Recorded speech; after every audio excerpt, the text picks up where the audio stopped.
Weight issues, you've all got them in ARK Survival Evolved. Any little bit of grinding will see you full and sluggish in no time at all. Well, I've got a few handy tips here for you to use to improve that loot moving game. You're right kids, it's Raasclark and the following are my top tips to help you to move that loot. Before we begin, don't forget to hit that like button, subscribe, share around, and let's get into it.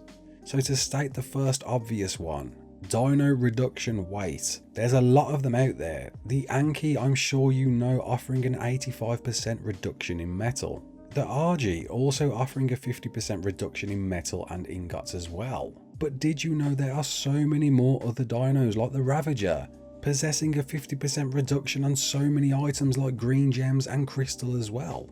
The Equus having an 80% reduction in cementing paste amongst other items. There's so many out there, I'm going to leave a list in the description so you know which ones are the best to carry which resource. Into top tip number 2, crafting your resources on the fly. Here's an example with a Quetz with a fabricator on the back.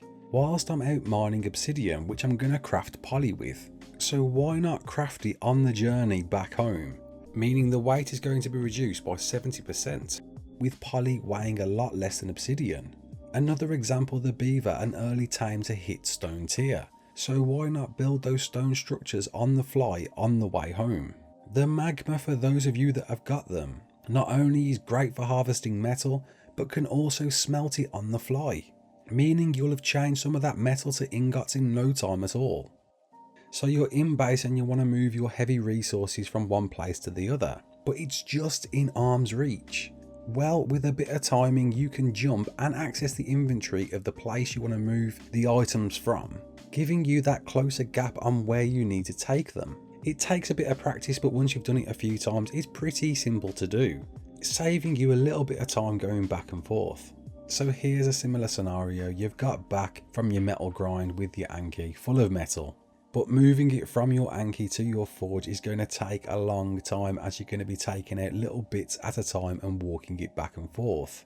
Well, with the popcorn method it will be a lot easier for you. All you have to do is position your Anki in a place where you can popcorn throw out all of those items out on the ground in range of where you want to go. And then simply pick it all up at once with your character. And with a bit of figuring out with your base, you can make it so you move that loot in no time at all, making that grind just that little bit easier. Oh, and a little tip especially for unofficial servers, if you find you're in a position where you're slot capped and some of the items that you picked up aren't there, they've gone, they've vanished, they're nowhere to be seen. They are there and all you need to do is empty all into a vault and hey presto, they will reappear. And the last top tip not only helps moving loot across the map, but helps you essentially teleport from one end of the map to the other. This does sadly only work on server clusters, but all you have to do is upload your survivor with all of your items on you, transfer to whatever map in the cluster, don't download yourself on that map, re-download the map you came from, and then you can download your character on that map and then choose the bed that you want to spawn at, essentially moving all of your items to your base in a pretty quick space of time. And that breaks down my top tips for moving heavy resources. I hope you enjoyed it, I hope it helped someone out there. My name's Raasclark, don't forget to like, share and subscribe, and as always, peace out.